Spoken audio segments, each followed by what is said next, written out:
साटा के पैसा पूरा ले ले बारू जोड़ के बद काहे नाच हुई 2 बजे भोर के। साटा के पैसा पूरा ले ले बारू जोड़ के बद काहे नाच हुई 2 बजे भोर के।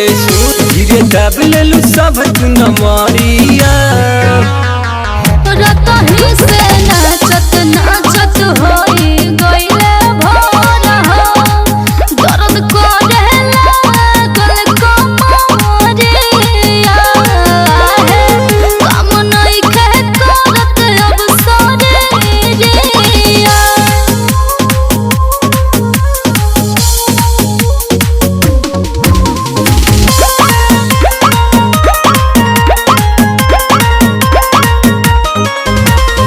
हाथे हाथे सोभे ले ले बाटे हथियार हो फायरिंग के आवाज सुन के कोइल बाटे जड़ हो।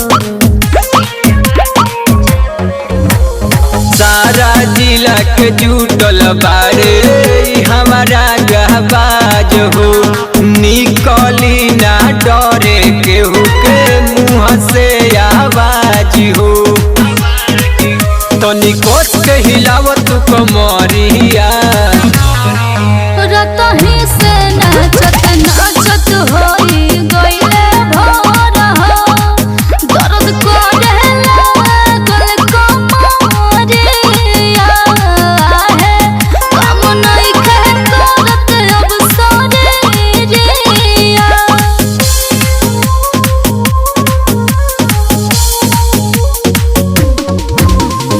सरगम स्टूडियो आरा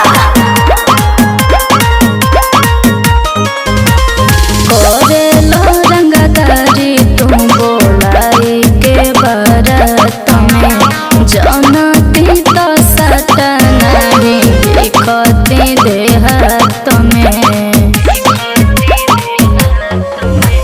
मुन्ना विनोद के बाटे इहे फरमाइश पूरा कद जान बाटे सब कर खुआइश तनी आव ना तू हमर पजरिया।